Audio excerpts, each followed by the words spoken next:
Assalamualaikum warahmatullahi taala wabarakatuh. Jadi hari ini kami akan membentangkan slide yang bertajuk tingkah laku dalam kelompok sosial, dan ini adalah senarai ahli nama kumpulan kami.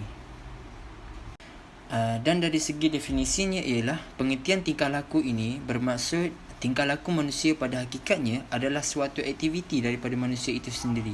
Tingkah laku juga adalah apa yang dikerjakan oleh individu tersebut, baik dapat diamati secara langsung ataupun tidak langsung. Dan hal ini berarti bahawa tingkah laku terjadi apabila ada sesuatu yang diperlukan untuk menimbulkan reaksi, yakni yang disebut sebagai rangsangan. Dan dengan demikian suatu rangsangan tersebut akan menghasilkan reaksi tertentu. Dan pengertian kelompok sosial pula adalah manusia adalah makhluk individu yang tidak dapat melepaskan diri dari hubungan dengan manusia lain.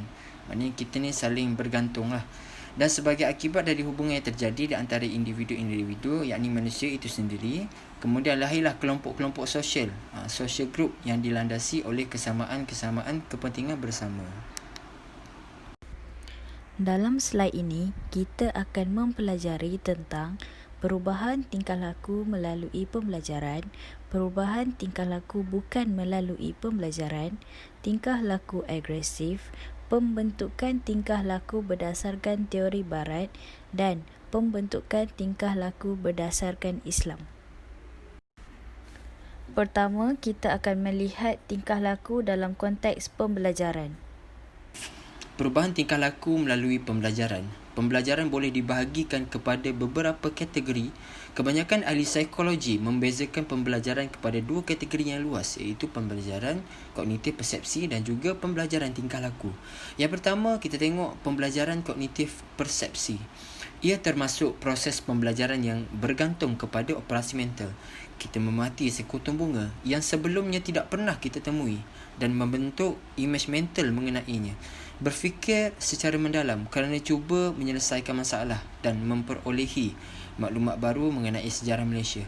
Namun pendekatan behaviorism menolak pengkajian tentang proses mental ini, di mana behaviorism lebih menekankan tingkah laku yang dapat diperhatikan. Dan yang kedua adalah pembelajaran tingkah laku, di mana ia bermaksud perubahan tingkah laku yang tahan lama yang disebabkan oleh pengalaman. Kita rujuk kepada definisi di atas, dan akibat daripada apa yang berlaku pada diri mereka, yakni mereka yang berpengalaman. Manusia memperolehi perkaitan, maklumat, celik akal, kemahiran, kebiasaan dan seumpamanya. Akibat pengalaman baru ini, manusia bertindak dalam cara yang berbeza berbanding sebelumnya. Dan di samping itu, perubahan tingkah laku bukan melalui pembelajaran. Walaupun dikeluarkan daripada konsep ataupun definisi pembelajaran tersebut, namun pada hakikatnya perubahan tingkah laku tidak hanya disebabkan oleh pengalaman. Kepenatan, dadah, motif, emosi dan kematangan berperanan sebagai pengubah tingkah laku. Namun perubahan tingkah laku ini hanyalah dalam jangka masa yang pendek.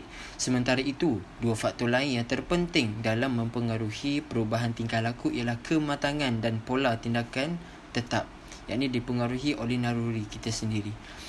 Yang pertama, kita tengok kematangan, di mana pertumbuhan tubuh badan dan sistem saraf menyediakan manusia untuk bergerak balas. Tingkah laku yang bergantung kepada kematangan boleh diramalkan dan tidak memerlukan latihan yang khusus. Contohnya, kanak-kanak biasanya akan mula berjalan di akhir umur setahun. Mereka cuba bercakap di sekitar umur 18 bulan. Nampaknya kanak-kanak tidak perlu diajar kedua-dua kemahiran tersebut. Namun, mereka memang memerlukan pengalaman. Misalnya perlu bergerak ke sana sini dan mendengar suara mereka sendiri. Dan yang kedua adalah pola tindakan tetap. Ianya juga dikenali sebagai tingkah laku kenalurian, di mana prinsipnya sama dengan kematangan. Walaupun istilah naluri kurang mendapat tempat dalam psikologi, namun ahli-ahli psikologi tingkah laku cuba membincangkan konsep yang berkaitan yang diistilahkan sebagai pola tindakan tetap. Di antara sifat-sifatnya adalah yang seperti berikut. Yang pertama adalah tingkah laku khusus spesies. Tingkah laku yang khusus untuk sesuatu spesies dan tidak pada spesies yang lain, ia dikatakan sebagai khusus spesies, iaitu yang dapat dilihat di kalangan ahli spesies yang normal dan jantina yang sama.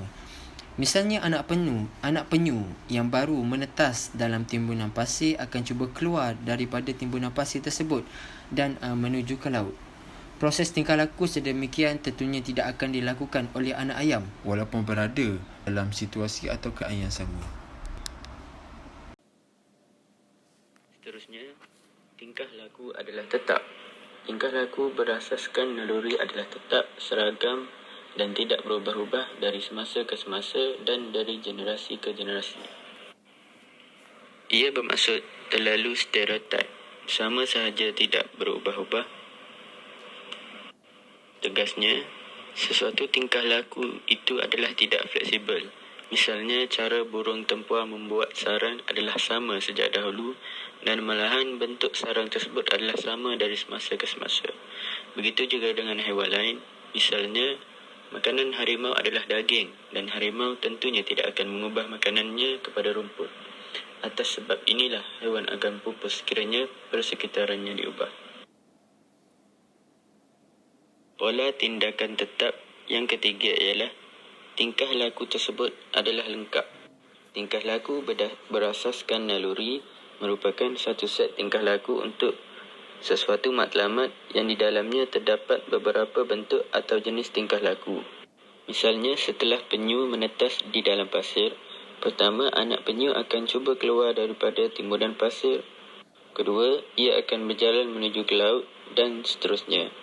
Tingkah laku seperti ini adalah lengkap dengan tujuan untuk kelangsungan iaitu survival.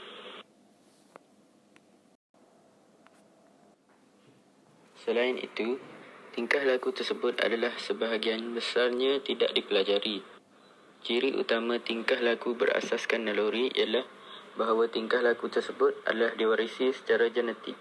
Maksudnya di sini, sesuatu spesies ini memperolehi tingkah laku tersebut dari generasi lalu melalui proses genetik dan bukan melalui pembelajaran atau latihan khusus. Misalnya, tingkah laku anak penyu yang cuba keluar dari timbunan pasir dan bergerak ke laut tersebut tidak dipelajari daripada ibunya. Sebaliknya, tingkah laku tersebut diwarisi melalui genetik.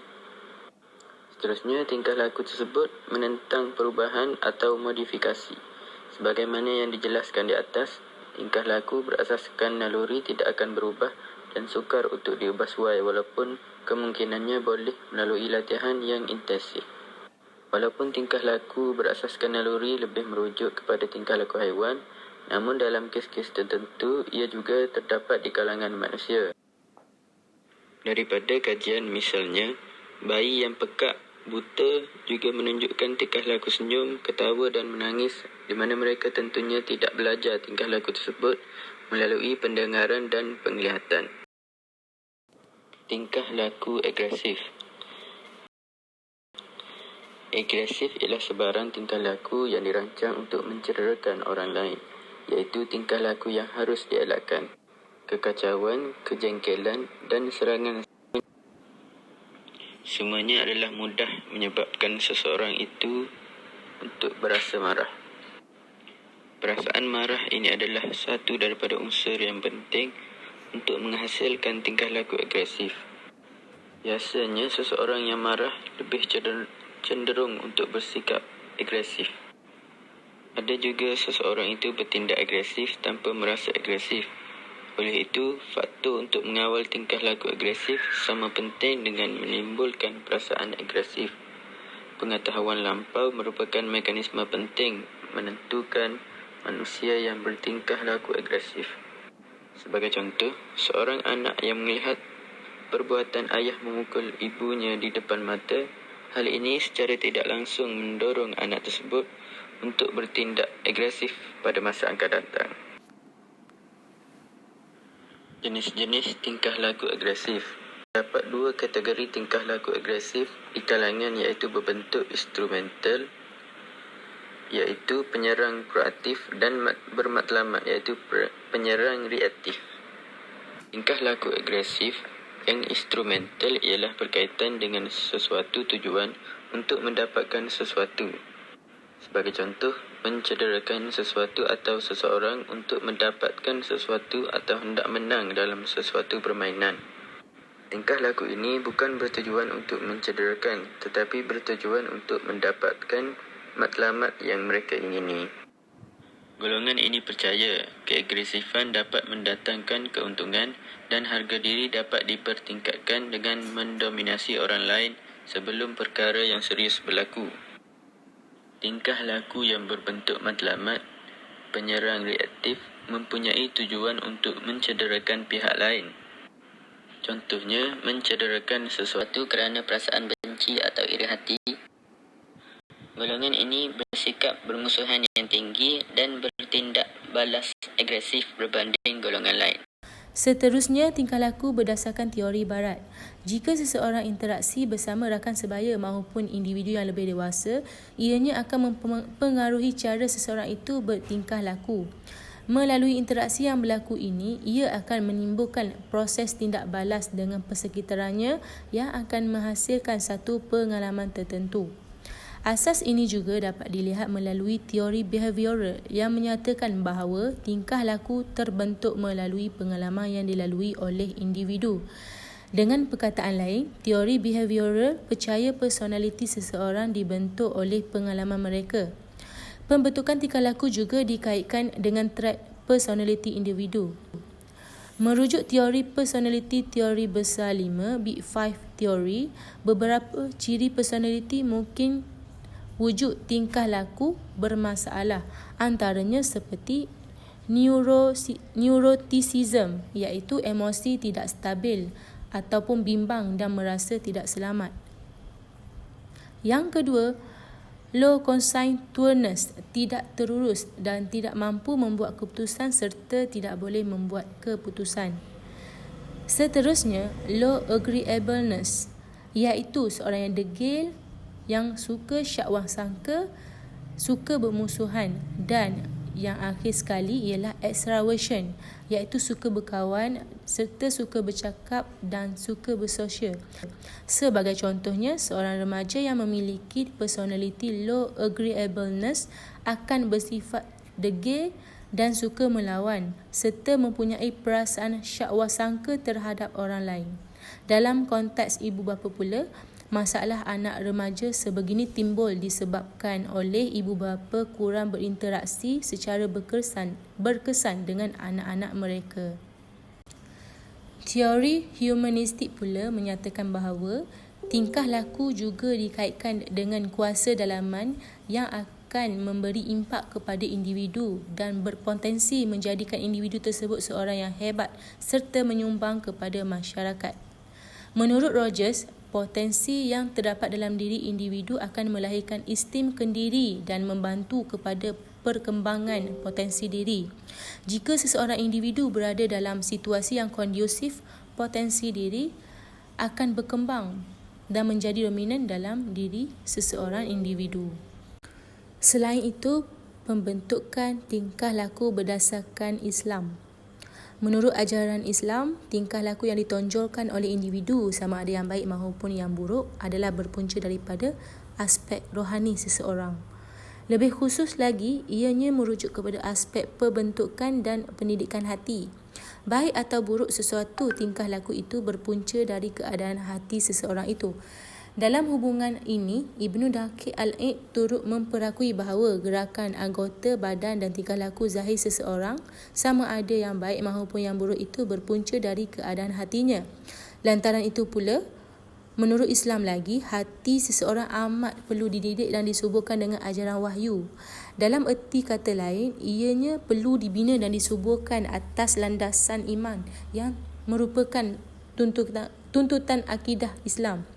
Ibnu Qayyim dalam perbincangan beliau mengenai hati telah membahagikan kepada 3 jenis, iaitu yang pertama, hati yang tenang dan tenteram. Hati ini merujuk kepada hati yang disuburkan dengan akidah ataupun iman. Yang kedua, hati yang sakit. Hati ini hati yang telah dicemari dengan perkara-perkara dosa. Yang ketiga ialah hati yang mati, iaitu hati golongan yang tidak beriman kepada Allah. Melalui perbincangan beliau, jelas dinyatakan bahawa hati itulah yang berperanan mencetus dan membentuk tingkah laku manusia serta perasaan dalaman mereka.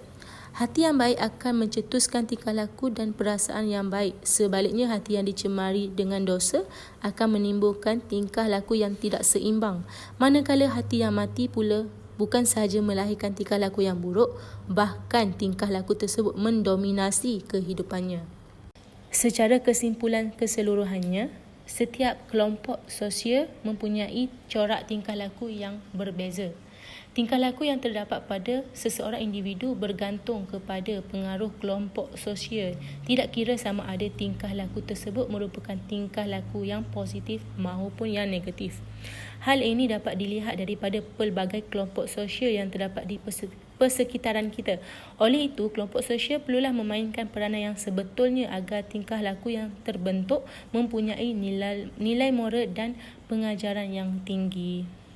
Itu sahaja daripada kumpulan kami. Sekian, terima kasih.